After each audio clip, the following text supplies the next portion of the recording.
says Team Positive for coming today. Who? Teofimo Lopez. Yeah. And can you also touch on his they restructure his contract or something? We restructured Teofimo's contract, and I hope as a result of the restructure, he didn't get the COVID. But again, it's really, and look, let me tell you something. We tell all our fighters, you guys are fighting for big money, and promoters are laying out big money. Get yourself vaccinated so you don't contact the COVID. Now, you take the two fighters here, Fury is totally vaccinated, and I talked with Shelley Finkel a little while ago, and he said that Wilder's been fully vaccinated, and their corners have been vaccinated. Mm-hmm. That's taking responsibility. Now, Teofimo, he was off with this Triller thing and so forth. There was no reason why, before he went into training, that he didn't get vaccinated. No reason. And if he had gotten vaccinated, he wouldn't have lost his payday. So I feel sorry for him, but the fight will happen. But again, this is different from when we first went into the bubble last June, and we had every other fight with a guy getting COVID because nobody really knew how to handle it. Yeah. But now with the vaccination, anybody gets COVID, shame on them. Shame on them because they hadn't taken the time, or they hadn't, for some crazy reason, decided not to get vaccinated. That's nuts. That's nuts. So what happens now with Teo in terms of topics? I saw that pay-per-view is the obvious goal for him. How are you thinking of matching him if he with Teo? What happens after if he beats George? Well, there are some good fights, good pay-per-view fights with Teo. A rematch with Lomachenko, a fight with Josh Taylor. Not a good one. Or even a fight with Ramirez, leading to a judge. So, I'm not concerned with making big fights with Teofimo in the future. When you mentioned Just Taylor, it could be for 8 titles, right? What? When you mentioned Just Taylor... No, it's only for 4. It's not for... It's only 4? No, why not a catch weight? Yeah, but... 135, 140. But then it's for none. You either get 4 or you get 0, but you never get 8. But 137.5, let's imagine. Actually, the most likely, Bob, is the Josh Taylor fight for Taylor, you said? What? You think, is that the most likely fight for Taylor, is the Josh Taylor fight? Just for who? For Teo? Yeah. No, I would know because Taylor has to fight this English guy, Catterall. Yeah. That's the deal. And once he fights Catterall, probably it'll be next year. So again, I know that, and Taylor, on the other hand, is looking to go up to fight Crawford.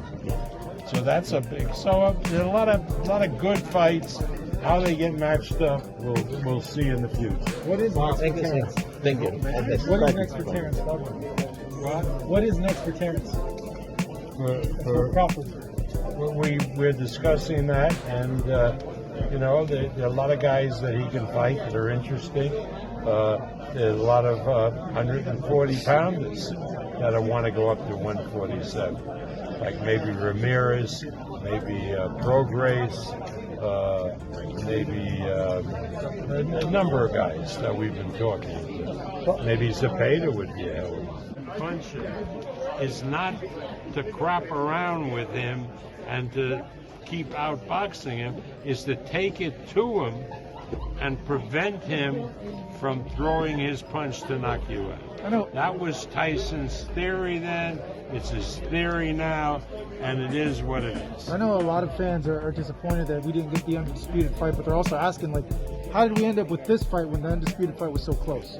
Well, the undefeated fight was close as not a cigar. The problem is Eddie Hearn was screwing around with the deal that he was trying to make with the Saudis, and it went on months and months and months because instead of just making a sight deal, give us some money and we'll bring over the fight, he sold them, tried to sell them all of the rights, all of the television rights. And they aren't fools. They had to do due diligence. They had to check what the split.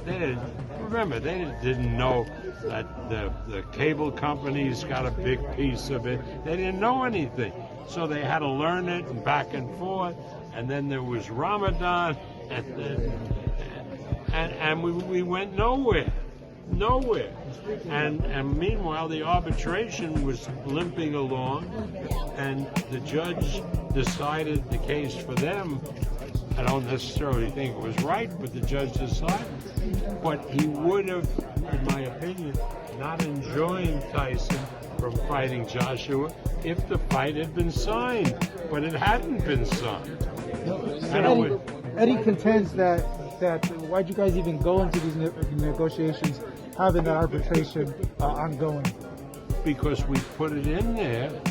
We had no control of the arbitration. The Wilder people forced it to arbitrate, which was their right, and we acknowledged it, and it was in the contract that the two fighters signed with each other, Joshua and Fury, that there was an arbitration, and that could upset the apple cart. So there was no surprise, but we thought that we would get that fight signed and sealed, the Joshua fight, and the worst case scenario, that Fury would have to pay some damages to Wilder.